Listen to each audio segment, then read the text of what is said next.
This video was brought to you by my lovely patrons Thomas Johnson, James Rapp, Lewis, John Mezzo, Henry Kerr, Mike Ran, Cameron Strauss, and newcomer Rudbot. For as little as $3 a month, you can get your name shouted out at the start of every Salmon video, as well as access to bonus behind the scenes content. I'm going to be totally honest, I don't really like Paul Keating that much.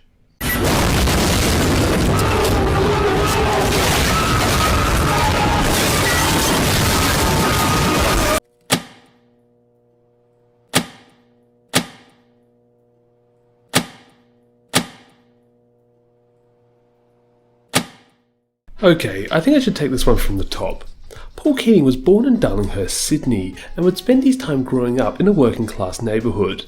Thus it was no surprise when he joined the Labour Party as soon as he was eligible in 1966. It was around this time that Keating developed a strong friendship with multiple Labour figures from the party's past, present and future. Most notable of these would be former rogue New South Wales Premier Jack Lang, who Keating would take on as a mentor. Only 3 years after joining the Labour Party, Keating would enter federal parliament in the 1969 election, winning the seat of Blaxland. Keating would unfortunately miss out on getting a cabinet position in Whitlam's government, becoming Minister for Northern Australia only a few months before the dismissal, a move which Keating himself referred to as a coup. Following Whitlam's defeat, Keating would quickly move up the shadow cabinet as well as become president of the New South Wales branch of the Labour Party in 1981. Using his power in the Labour Party, Keating would be one of the key players in taking down Hayden and getting Hawke appointed leader. This would score him the role of Shadow Treasurer and later Treasurer following Hawke's 1983 landslide win, ironically winning the position of Treasurer off John Howard. The next 8 years were arguably where I think Keating was at his best. It was during this time that Keating would implement major economic reforms including floating the dollar, elimination of tariffs on imports, and privatisation of multiple government's assets. It was also during this time that Keating would have to face the brunt of the 1990s economic crash, which Keating would somewhat successfully navigate to set Australia up for its 30-year record of no recessions, broken of course by the pandemic hitting in 2020. However, Keating's ambitions did not end up being Treasurer, and in 1991 he would stage 2 leadership challenges to depose Hawke and become Prime Minister himself. As Prime Minister, Keating would push a whole bunch of policies from Indigenous land rights to APEC to superannuation, arguably his biggest political achievement. He would also begin the motions to the ill-fated Republic referendum during his final years as Prime Minister. However, what Keating is most well known for is his aggressive debating style, and this is the part where I think I diverge from his supporters in our opinions.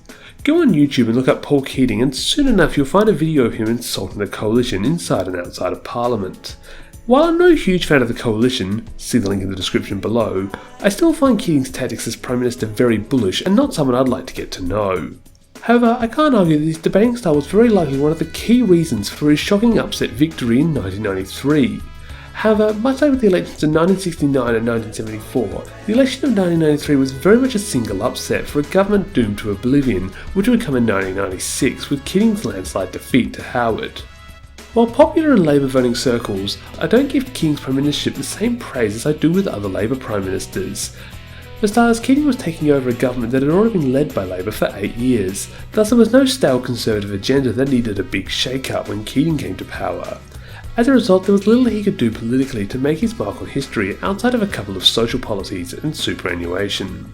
Going over to YouTube, we also have Pepe R, who says, "There was no denying that Paul Keating was an excellent debater. Most of his debates would end up with the opposition destroyed, but his stances were, and are, sometimes questionable, like his stance towards China." Meanwhile, Liam says, "Keating was the country's greatest Prime Minister. Not only was he one of the greatest parliamentarians of all time, but his deep knowledge of how the economy functioned was a major contribution for the continual growth of the Australian economy between 1990 to 2020. Of course, his time as PM has to be considered alongside his time as Treasurer, since he played such a large role in the Hawke government. The introduction of compulsory superannuation, financial deregulation, Mabo, major strides towards Australia becoming a republic, and a clear foreign policy focus on Australia's role in Asia, including the creation of the APEC Leaders Meeting, will be seen in history as some of the most important reforms by any government since Federation." And finally, The Art of Knowledge says, "Paul Keating, like I said last time, was the brains. He was a master economist, fierce debater, and confident speaker. His debating skills were unmatched and he could take down anyone in 5 minutes, but because of this he was seen as a bully to the Australian people. He presided over some of Australia's biggest economic growth and is, in my opinion, one of our best Prime Ministers, despite having the lowest approval rating of any Prime Minister at 17%. It feels like I and a lot of my viewers agree that Keating was a much better Treasurer than Prime Minister. However, even in my audience there are those who really liked Keating as Prime Minister. Perhaps they liked his debating style of not holding back any fists as he trashed the coalition. After Labour leader upon Labour leader has been forced to meet the coalition halfway to get elected, it's kind of refreshing to see one who did not do that and still win. However, I still prefer the more diplomatic Prime Ministers over Keating. Join us next time as I look at our second longest serving Prime Minister. Be sure to get your John Howard comments in over the next few weeks if you want to see them featured in the next video. Until then, I'll see you later.